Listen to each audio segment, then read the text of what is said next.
Hartlike welkom aan elkeen van julle wat ook op hierdie Sondagoggend ingeskakel is na hierdie erediens van Geloof en Aksie Gemeente Hartbeesfontein. Ons Vader wat in die hemel is, laat U naam geheilig word. Laat U koninkryk kom, laat U wil geskied. Net soos in die hemel, ook op die aarde. Gee ons vandag ons daaglikse brood. En vergeef ons oortredinge, net soos ons ook die vergewe wat teen ons oortree. En laat ons nie in versoeking kom nie, maar verlos ons van die bose, want aan U behoort die koninkryk, en die krag, en die heerlikheid, tot in alle ewigheid. Amen. Geliefdes, kom ons maak die woord van God oop vanoggend daar by 2 Kronieke 7. Net hierdie een skrifgedeelte, 2 Kronieke 7, vers 14. En God wil vanoggend met jou en my praat van skuldgevoelens na dankbaarheid. 2 Kronieke 7, vers 14. En my volk oor wie my naam uitgeroep is, toon berou en bid, en vra na my wil en draai terug van hulle bose weë af, sal ek luister uit die hemel en hulle sonde vergewe en hulle land laat herstel. Nou geliefdes, God sê altyd, jy kan vir 3 dae aan mekaar dienste hou. Jy kan aanbiddingsdienste hê, lofprysingsdienste, jy kan eindelose gebedsbyeenkomste hê, en daar sal nog steeds geen herlewing wees nie. Want herlewing, sê God, kom slegs wanneer daar skuldbelydenis is. Geliefdes, ons generasie weet nie meer hoe om te repent nie. Want ons houding, ons ego, staan in die pad daarvan. So kom ons lees weer hierdie skrif. God sê, as my volk oor wie my naam uitgeroep is, berou toon en bid en vra na my wil en draai terug van hulle bose weë af, sal ek luister uit die hemel en hulle sonde vergewe en hulle land laat herstel. Maar God sê ook, daar is geen herlewing nie, want daar is geen bekering nie. Omdat daar nie meer mense is wat hulle self wil verneder nie. Mense wat wil humble wees nie. Want mense se eie egos en arrogansie staan in die plek daarvan. God sê, verneder julle. Verneder julle self en draai om. En dit beteken, bekeer julle van julle bose weë af. Want wanneer mense verkeerd is en iemand iets verkeerd doen, is mense vandag eerder bereid om vir jare lank met skuldgevoelens te loop, eerder as om hulle self as ware te verneder. En na die persoon toe te gaan, hulle in die oë te kyk en te sê, ek is jammer. En geliefdes, hierdie is 6 towerwoordjies, en dit is, ek is jammer, vergewe my asseblief. Maar die hartseer is dat ons mense van vandag sien nederigheid, humbleness, nederigheid as 'n vernedering, as 'n belediging. En God sê, eintlik staan hulle dan op niks anders as geselekteerde geheueverlies nie. Want ons onthou net dit wat ons wil onthou. Ons onthou net wanneer daar tussen ons en iemand onenigheid gekom het, of 'n rusie of iets, dan onthou ons net wat vir ons gesê is. Maar wat ons ook al teruggesê het, of wat ons verkeerd gedoen het, of hoe ons verkeerd opgetree het, wat dit ook al is, dit vergeet ons. Daarvan wil ons nie aan herinner word eers nie. Ons dink nie eers daaraan nie. En God noem dit geselekteerde geheueverlies. Want geliefdes, God sê, ons almal skree vir herlewing. Dis wat almal begeer.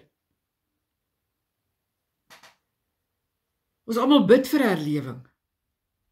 Ook vir herlewing in ons eie persoonlike lewens. Maar ons vergeet dat daar slegs herlewing kan wees wanneer ek en jy by die punt kom waar ons onsself kan as ware verneder, waar ons nederigheid kan betoon, berou kan toon. Wanneer ons berouvol kan wees en kan repent van dit wat ons verkeerd gedoen het of gesê het. Dis die enigste manier wanneer herlewing kan uitbreek. Herlewing in jou lewe. Herlewing in jou situasies. Want dit sal jou van skuldgevoelens na dankbaarheid toeneem. En God sê, dan sal hy jou land genees. Dan sal hy jou situasie genees. Dan sal hy jou verhoudings genees. Dit sal kom wanneer jy by die punt kom en omdraai en jouself as ware vernederer. Jy draai om, jy toon berou, jy sê ek is jammer, jy bedoel wat jy sê, en daarom draai jy om, daarom bekeer jy jou. God sê, dan sal hy jou sonde vergewe. Luister geliefdes, God sê, daar is geen probleem. Daar is geen probleem by God, dat hy nie jou sonde van jou af sal wegneem nie. Dis nie die ding nie. Die ding vir God is nie om jou te genees nie. Dis nie 'n probleem vir God nie. Die probleem is dat ons as mense nie weet om onsself as ware te verneder nie. Om onsself te bekeer nie. Om te repent nie. Om werklik berou te toon nie, berouvol te wees nie. Ons weet nie om dit te doen nie. Ons het eintlik gekies. En ons kies dit daagliks om aan geheueverlies te ly. Ons wil met ander praat oor iemand anders, terwyl ons dink ons is untouchable. Kan ek jou kom skok vanoggend? Geen mens is untouchable nie. Ons weier om nederig te wees. En daarom begin God hierdie skrif, wat ons gekry het, so pas wat ons gelees het, daar in 2 Kronieke 7 vers 14. As my volk, dis waarmee God begin. Dis jy en ek ook, sluit ons almal in, ons almal. Dit geliefdes is waar God dit aan jou en my wil kom oorlaat. Hy sê, as my volk net, die res laat hy in ons oor. Jy wil vergifnis van sonde hê? Jy wil genesing in jou land hê? Jy wil genesing in jou situasie hê? Jy wil genesing in jou verhoudings hê?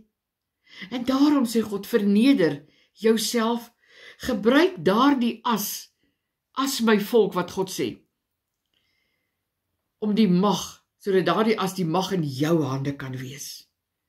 God gee dit vir jou. Die keuse is in jou hande. Onthou net geliefdes, en hierdie is 'n geweldige groot waarheid wat God sê, dat die keuse laat hy altyd aan jou en my oor. Ons het altyd 'n keuse wat ons wil maak, wat ons gaan doen, in elke situasie. Maar onthou net, wanneer jy 'n keuse gemaak het, elke keuse het gevolge. En wanneer jy die keuse gemaak het, is daar in die gevolge nie 'n keuse nie. As die ou mense gesê het, as jy jou bed opgemaak het, moet jy daarop slaap. Ons het 'n keuse om reg te kies, maar in die gevolge van ons keuse is daar nie 'n keuse nie. Nie in die gevolg nie. Het is nie wat God kan doen nie. Want God kan dit doen. Dat is dit wat God nie kan doen nie. Maar dan moet ek en jy bereid wees om onsself as ware te verneder en om berouvol vergifnis te vra. Kom ons bly nou gou daar aan Lukas 7 toe. Lukas 7 en dan lees ons vanaf vers 37 tot 46. Maar voordat ons hier gaan begin lees, wil die Heilige Gees ons iets kom wys. Hierdie vrou waarvan daar in Lukas 7 vanaf vers 37 gepraat word. Hierdie vrou het geweet hoe om haarself te verneder. Iets waarmee ons as mense vandag baie sukkel. Want dit gaan altyd oor by ons, en Nico het baie van my gelag hieroor as ek gesê het, I, me, myself. Blijkbaar moet dit wees me, myself en I, iets van die aard, maar ek het altyd gesê, ek sê nog steeds, I, me, myself. Ons wil op die troon van ons eie lewe sit. Ons wil maak soos wat ons wil. God sê nee. Hierdie vrou het geweet om haarself te verneder. Dit is iets waarmee ons mense vandag geweldig baie sukkel. Verder sê God, moet nooit eers vir mense 'n antwoord gee. Maak eers seker, hulle verstaan die vraag wat jy hulle vra. Ons vra partykeer 'n vraag, en dan wil ons sommer die antwoord gee. Nee, God sê, vra die vraag, maar maak eers seker dat hulle die vraag verstaan, voordat jy die antwoord gee. Want hulle het ook oor hierdie vrou klaar hulle besluit geneem. Die mense wat daar was, hulle het klaar hulle mind opgemaak. Terwyl as hulle haar storie geken het, dan sou hulle haar reaksie verstaan het. En dit is die probleem, geliefdes, met ons mense van vandag. Ons wag nooit lank genoeg om die storie van iemand te verstaan nie, voordat ons met ons eie gedagtes daaromtrent begin weghardloop en ons eie stories maak. Omdat ons nie weet hoe om onsself te verneder nie, dis hoekom ons dit doen. Nie eens met iemand anders se stories weet ons hoe om dit te doen nie. Ons wil net arrogant wees. Want daar is eintlik, daar's nie ander woord wat dit beter kan beskryf as arrogansie nie. Daarom, geliefdes, sê God, verneder jouself en luister, sodat jy ook hierdie vrou se reaksie kan verstaan, voordat jy haar gaan judge. Lukas 7:37. 'n sekere vrou in die dorp, wat 'n sondige lewe gelei het gehoor dat hy, dit is Jesus, in die Fariseër se huis aan tafel was. Sy bring toe 'n albaster flesie met reukolie, en kom ons stop eers net hier.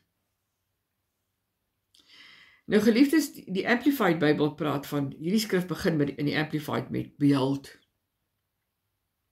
Nou, wat beteken dit? Dit beteken kortom, kyk, stop, gee aandag, want dit is belangrik.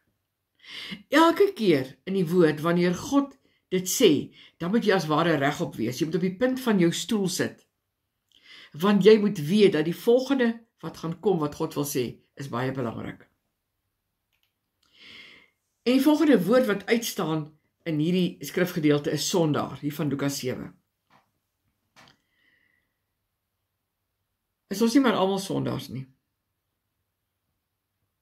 Ons bly almal in glashuise. Hoe kan ons dit waag om 'n klip in ons hande te neem? Ek weet nie, en tog doen ons dit. Ons almal doen dit. Het God nie in 2 Kronieke 7:14 gesê, as jy jou verootmoedig, en jou bekeer, dan sal hy jou sonde vergewe, en hy sal jou land genees. En hier in Lukas 7, begin hierdie skrif met hierdie vrou wat 'n sondaar was. So kom ons kyk na haar storie. Sy het gehoor dat Jesus in 'n Fariseër se huis aan tafel was, en sy het die beste reukolie gekry wat daar is, en na daardie huis toe gegaan. Kom ons lees verder, vers 38 tot 40. Sy gaan staan agter Jesus by sy voete en huil, sodat haar trane op sy voete begin drup het. En daarna het sy sy voete met haar hare afgedroog, hulle gesoen en die met reukolie gesalf. Toe die Fariseer wat hom genooi dit sien, sê hy by homself, hy, as hy 'n profeet was, sou tog geweet het wie en watter soort vrou dit is wat aan hom raak en dat sy 'n sondaresse was. Maar Jesus spreek hom aan en sê, Simon, ek het iets om vir jou te sê. Hy sê, meneer, sê dit maar, antwoord hy. Uitlik, as jy het gaan ontleed met 'n arrogante houding. So wat? Jesus sê maar wat jy wil sê. Geliefdes, God het eers geluister. Die fariseer het wel by homself gedink.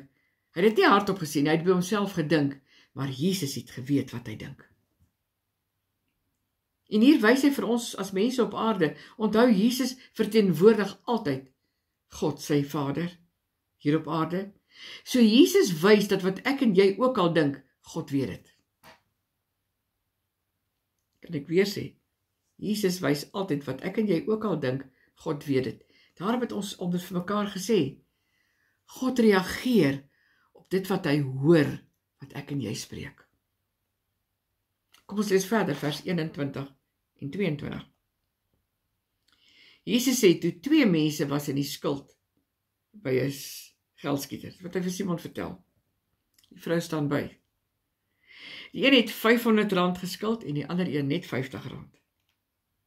Omdat hulle niks gehad het om mee te betaal nie, het hy die skuld vir albei kwytgeskel. Wie van hulle sal hom die meeste lief hê? Dis 'n vraag wat Jesus vra. Luister geliefdes, Jesus het seker gemaak, voordat hy die antwoord gegee het, dat ook jy hierdie vraag vanmôre gaan verstaan. Wie sal hom die meeste lief hê? Die een wat hy R500 van kwytgeskel het, of die een van R50? En toe antwoord Simon vir Jesus, hy sê, ek veronderstel die een vir wie hy die meeste kwytgeskel het. So jy's reg, sê Jesus, jy oordeel perfek, reg. Jou antwoord is heeltemal reg, vers 44 sê Jesus, en hy draai om na die vrou toe, en hy sê verder vir Simon, sien jy hierdie vrou? Simon, ek het in jou huis ingekom, en water vir my voete het jy my nie gegee nie. Maar sy met haar trane het sy my voete nat gemaak en met haar hare het sy dit afgedroog. 'n soen, Simon, het jy my nie gegee nie. Maar sy het vandat sy hier ingekom het, nie opgehou om my voete te soen nie. My kop het jy nie eers met olie gesalf nie, Simon. Sy het met my voete met reukolie gesalf. Ek sê vir jou, sê Jesus vir Simon, omdat haar sondes wat baie was, vergewe is, daarom bewys sy baie liefde. Maar hy vir wie min vergewe is, bewys min liefde. En Jesus sê vir haar, jou sondes is jou vergewe. Geliefdes, Jesus het hier van Simon gepraat, hoe hy, die fariseer, vir Jesus geen water gegee het nie, sy voete te was, so hy in hulle huis gekom het nie. Maar die mense het met daardie jare met sandale geloop op stofpaaie. Daar was baie stof. Maar hierdie vrou, sy het haarself verneder om dit te doen. Want om met jou trane iemand se voete te was, is om jouself te verneder. Jesus sê hier, ons as mense jubel, wanneer God ons seën, en ons besing sy lof, omdat ons dalk op Sondagoggend kerk toe gaan, ons is goed geklee, maar wat vir God tel, is hierdie vrou wat hom prys, nie vir 'n seëninge, nie met dit wat sy aan haar lyf aangetrek het nie, maar sy prys hom vir die gewig wat hy van haar afgehaal het, deur haar sondes te vergewe. Liefdes, Jesus sê, jy wil hê dat God moet reageer in jou kerk. Ons almal wil dit hê. Wanneer jy hom prys, wanneer jy dalk goed voel, jy's dankbaar omdat dit 'n Sondag is, want jy hoef nie vandag werk toe te gaan nie. Of dalk wil jy net hier mense moet jy sien dat jy in die kerk is. Jy weet, God weet. Maar luister wat sê God. Hy seën jou en hy wil hê jy moet hom prys, net omdat hy die gewig van jou afgehaal het. Geliefdes, God kom vanoggend op hierdie Sondag. Hy sê vandag, sê God, prys hom, omdat die gewig van jou afval. En dit moet die rede wees waarom ek en jy veronderstel is, om God te loof, en om God te prys. En daarom het ek en jy God lief. En daarom bid ons tot God. Van die oomblik wat ek en jy dit doen, dat jy as ware dat jy gevul met trane, jouself voor God kom verneder, berou toon, repent, opreg is, dan neem God die las van jou en my af weg. Daardie vrou het Jesus se voete met haar trane gewas en dit met haar hare afgedroog. Sy het haarself verneder omdat hy die sondelas, die gewig van die sondelas van haar skouers af weggeneem het. En dit alles, liefdes, het gebeur omdat sy haarself verneder het. Omdat sy bereid was om dit te doen. En dit, geliefdes, het alles by mekaar gekom toe Jesus in Lukas 7 gepraat het.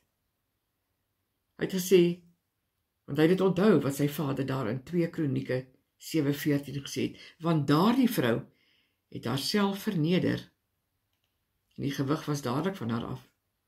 Die gewig van haar wat baie was. Want ons lees dan ons skrif in die begin, sy het baie sonde gehad.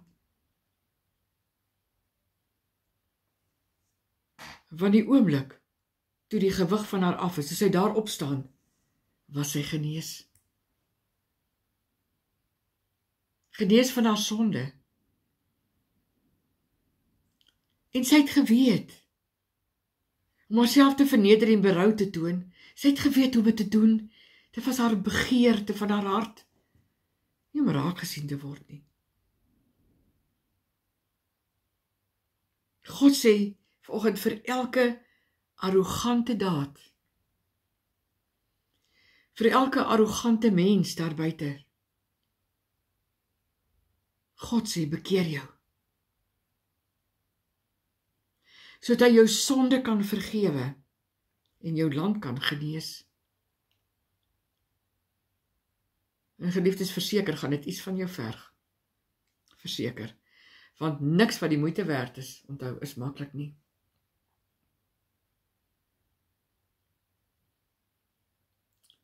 Dit wat dit van jou gaan verg, en van my gaan verg vanoggend om dit te kan doen, is om nederigheid te leer.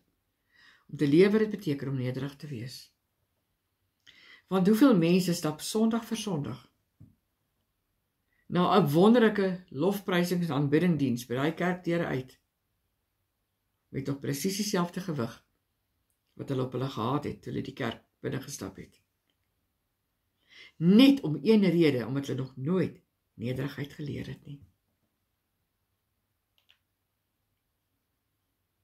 Want hierdie geslag van vandag, hierdie mensdom rondom ons, sien nederigheid as 'n vernedering. Dit is nie. Jy is so verkeerd. Jy is so verkeerd. Want jy sê dit as 'n vernedering, terwyl God sê, om jouself te verneder en berou te toon, sal maak dat jou sondes vergewe word. Jou land, die land waarin jy elke dag beweeg, die land waar jy in jou gedagtes wandel, dit wat jou vashou aan jou verlede, daardie land, dat dit jou vergewe sal word, en dat daardie land genees sal word. Maar ek en jy moet leer wat dit beteken, jouself ook vir iemand te verneder, wanneer jy 'n fout gemaak het. Stop om langer met daardie guilt trip te bly, jy plaas jouself daarop, dag vir dag. God wil hê jy van hierdie guilt trip moet afkom, by 'n lewe van dankbaarheid. Sodat jy 'n lewe van dankbaarheid kan leef. Kies om te sê, en weet jy wat, ek is jammer. Ek is jammer. Ek het 'n fout gemaak, vergewe my asseblief. Dit is 6 stoorwoordjies. En dis wat God wil hê, wat ek en jy op hierdie Sondag sal leer. Uit hierdie skrifgedeelte van 2 Kronieke 7 vers 14, want ons almal begeer herlewing. Nie net in ons land nie, die kerk, in ons land, maar ons eie persoonlike lewe. in ons liggame, in ons verhoudings, in ons situasies, in ons omstandighede, ons almal begeer herlewing.